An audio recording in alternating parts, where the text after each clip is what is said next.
Allora, tra i consumi, oltre vabbè, quelli di carattere alimentare, che vabbè, sono la delizia del palato, andiamo a parlare un po' in generale. Comincerei con lei per il territorio padovano, però spostiamoci dopo anche naturalmente al regionale. Come sta andando per il momento, anche se a livello nazionale grande amarezza da parte degli operatori del settore, perché c'è stata la botta di tasse pazzesca caduta con il giorno 16 che si andrà a coronare con il giorno 20 eccetera, neanche a farla apposta, avevano promesso, giuro uns per giuro, che non faccio assolutamente nessun tipo di provvedimento ipervessatorio nei confronti dei cittadini, e invece ci sono andati pesantissimi.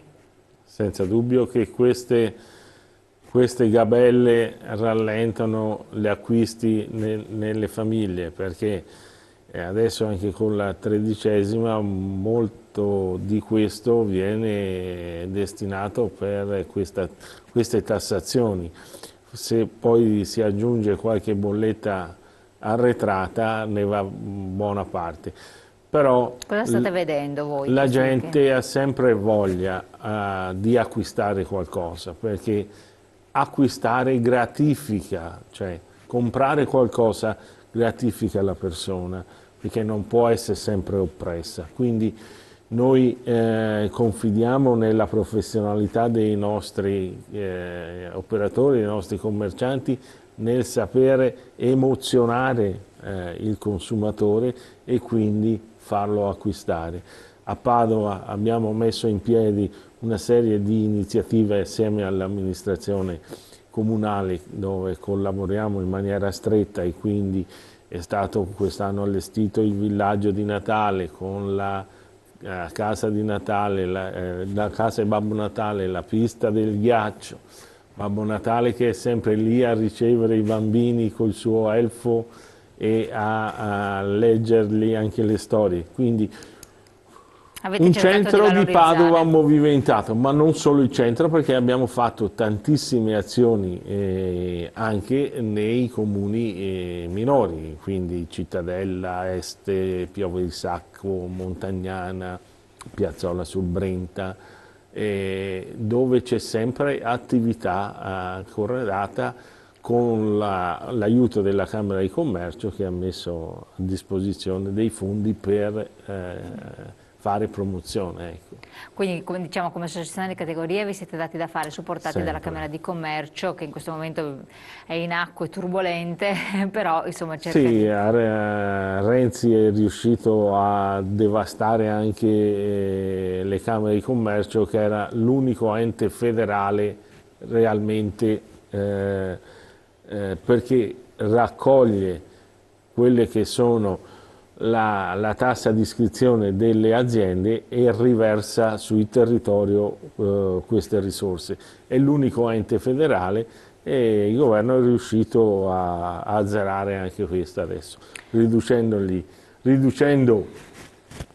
50%, quest'anno è il 35%, l'anno prossimo il 40%, la quota di adesione alla Camera di Commercio, che ricordiamo fa tanti servizi, il registro delle imprese, i prezzi, la determinazione dei prezzi. Ecco, riducendo la quota di iscrizione delle aziende alla Camera di Commercio rende inoperative anche le Camere di Commercio. Sommariva, che cosa ne dice come stiamo andando la situazione dei consumi che poi si prepareranno, perché si arriverà ai saldi, no? Adesso qua non si capisce bene quando inizieranno di preciso, perché alcuni vorrebbero portarli il weekend, al sabato, sì, anziché al lunedì come dovrebbero scattare, no? Se non erro. Sì. Beh, allora in generale queste iniziative belle dell'Ascon di Padova fatte con il Comune ma anche diffuse sul territorio stanno muovendosi in altre province. Voglio citare per esempio Treviso, Verona, ma anche Vicenza, Rovigo, la stessa Belluno. E questo è il segnale di un diverso approccio alle aree urbane, che anche l'ultimo bando sui distretti del commercio potrebbero in qualche modo stimolare a fare meglio, perché si può fare di più. Certo, si potrebbe fare molto di più e con più soddisfazione di tutti, commercianti e consumatori, se fossimo in un momento di crescita dell'economia. Purtroppo non lo siamo e ho qui solo 2 o 3 cifre di un'indagine che il Centro Studi ha fatto. Ecco, per esempio, sulle tredicesime, come giustamente diceva il vicepresidente Pasqualetti, le tredicesime di quest'anno saranno dell'1% superiori in ammontare, mediamente, a quelle dell'anno precedente. Però, ahimè, IMU, ICI, TASI, canone RAI e altri ammennicoli Una vari tassazione che è aumentata, saranno ecco. più impegnative del 18%, cioè la differenza, cioè ho più soldi, ho l'1% di soldi in più, ma ne devo spendere il 18% in più dell'anno Alla scorso. faccia che non aumentano le tasse. Ecco, allora vuol dire che lo Stato non vuole la crescita dell'economia se applica le tasse, perché una parte di questi soldi potrebbero andare nel consumo, per far ripartire i consumi. Per fortuna che sempre da questa indagine viene fuori che l'85% dei cittadini non rinuncerà a fare i regali, ma proprio per le cose che diceva Pasqualetti, cioè il fatto di trovare soddisfazione ad acquistare e a regalare agli altri, ai familiari, agli amici, ai conoscenti o a se stessi. Meno male che c'è, perché se non ci fosse questa, altro che deflazione, saremmo veramente un paese ormai allo sbando. Forse quasi lo siamo, ma questa voglia di essere protagonisti, di vivere a maggior ragione in un ambiente urbano accattivante come quello per esempio del centro di Padova, del centro di Treviso, ma del centro di tutte le nostre bellissime città. Ecco, può essere interessante proprio per chiudere questa finestrella, capire che cosa comprerà il consumatore. Questi sono sondaggi. Sono sondaggi, Io ho dei sono anche sondaggi di per interesse. natura, visto che ho studiato a Padova al BO e che ho fatto statistica, diffido sempre. Questo sondaggio però è fatto, mi pare, scientificamente e dice che può sbagliare intorno al 3-3,5%, è accettabile. Certo. Ecco, allora, dice che continueranno a crescere i consumi alimentari, il vino in particolare, Come oggetto anche di regalo sembra, assolutamente, gli smartphone, no? Quindi la tecnologia tiene. non tutta però, perché i telefonini andranno giù anche i consumi di giocattoli, ahimè per i bambini, ma forse perché abbiamo meno bambini di quanto ne avessimo anni fa. Tutta la cosa della persona dovrebbe un po' contrarsi, sia l'abbigliamento, sia le calzature, sia gli articoli per persone come profumeria. Con dolore dei commercianti, Sì, grande dolore. sì, sì. Però è sintomatico un'altra chiave interpretativa, perché queste indagini servono ai commercianti per capire come va il mercato, ma anche alla società. Ecco, per esempio, diciamo che i redditi bassi cercheranno di muoversi un po' di più verso l'alto, i redditi medi invece andranno giù. Cioè stiamo andando verso una società che ha due aspetti, chi è molto ricco e chi si impoverisce sempre di più. Ma questo Il ceto medio sta scomparendo e questo è un dramma per i consumi. Ecco, esatto, questo è un male per i consumi. Assolutamente, perché noi abbiamo campato dal dopoguerra a oggi perché abbiamo fatto diventare importanti i ceti medi, che non vuol dire che sono solo i commercianti, ma sono gli impiegati, sono gli operai qualificati, tutti coloro che hanno... I professionisti, ecco. Questi sono quelli che hanno mosso l'economia, perché al di là di tutto, a livello altissimo... Allora, se facciamo un passo indietro di qualche anno fa, quando imperversava il discorso del federalismo, c'è stato una serie, tantissimi incontri, tantissimi convegni nel promuovere questa nuova forma giuridica di tassazione e di ridistribuzione delle risorse. Noi, come Padova, siamo sempre stati contrari a questa introduzione del federalismo, per un motivo semplice, ed è quello che sta avvenendo. Abbiamo sempre detto, attenzione, perché questa forma di federalismo ci porterà a una doppia tassazione, quella centrale, come avviene oggi, ed è quella che applica il governo, e poi quella che diceva Edi, quella locale, la Tari che va alle stelle, la Tasi uguale, cioè tutta questa tassazione locale che va a sovrapporsi a quella nazionale. È qui che porta al 68% la tassazione verso le imprese, perché si somma queste due cose. E l'abbiamo detto sempre dall'inizio che sarebbe successo questo.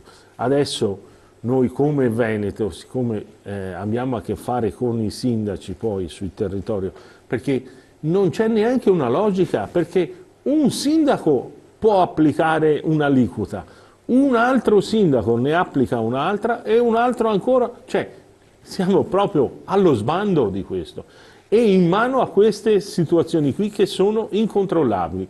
Quindi ci ritroviamo a avere una tassazione che ci piove in testa e non poter intervenire. Allora, noi come Veneto, come Confcommercio, dobbiamo avere una strategia comune per far capire agli enti locali e ai sindaci che non si può calcare la mano, perché uccidono l'economia assieme allo Stato. Ecco, e questo è un problema grosso, che è il problema in cui ci dibattiamo oggi. Il fatto che aumentino le tasse significa che i costi della macchina pubblica, centrale, periferica, non diminuiscono. Perché? Il famoso Cottarelli che doveva intervenire. Non l'hanno lasciato intervenire, perché lui ha fatto un piano, però hanno detto molti no. Esatto. Ecco, allora questa burocrazia costosa in realtà nasce non tanto per le persone in sé, ma per le funzioni che la politica attribuisce agli enti. Fintanto che la provincia fa 1000 cose, la regione ne fa 5.000, il comune ne fa 70.000, ci servono uomini, donne, risorse, carte, tutto questo costa. Dovremmo semplicemente organizzare meglio il mondo amministrativo, dire alcune cose le fa Roma, altre le fa Venezia, altre ancora le fa Padova, ma quelle non sovrapposizioni continue, basta pensare al turismo, alla promozione. Finché c'erano soldi lo facevano tutti. Ecco, allora questo, il federalismo ci hanno un po' raggirati perché abbiamo creduto che col federalismo potevamo controllare la spesa. Sì, ma se avessimo ridotto le funzioni, invece abbiamo aumentato le funzioni a dismisura, per cui un sindaco è costretto a fare 1000 cose e a trovare risorse per farle, ma altrettanto fa il presidente provinciale e così via. È una storia senza fine. Se non cambia la burocrazia nel nostro paese, e sugli allergeni ne abbiamo parlato, il nostro paese non risorgerà. Questo. C'è un problema molto grosso. Voi come Confcommercio, Ascom, eccetera, avete avuto modo anche di recente di confrontarvi? È la domanda che poi viene fatta sempre, col governo oppure no? Col governo non è che noi abbiamo fatto una manifestazione quest'anno a livello nazionale, tant'è che eravamo in 50.000 a Roma a manifestare, perché si è unito tutto il mondo piccolo economico, quindi i commercianti e anche gli artigiani. E abbiamo portato i nostri disagi. Che risposta avete avuto? Non cambia niente. Non cambia niente.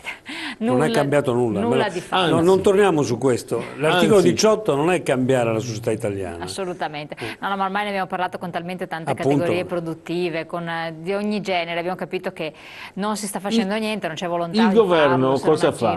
Invece che ridurre i costi di gestione, riduce i trasferimenti ai comuni. Cioè, i comuni una volta vivevano con il trasferimento dello Stato in base alle tasse che le attività produttive, i cittadini pagavano sul territorio, e con questi trasferimenti pagavano i servizi, vale a dire le scuole, il trasporto, le strade, l'illuminazione. Il governo in questi anni cosa ha fatto?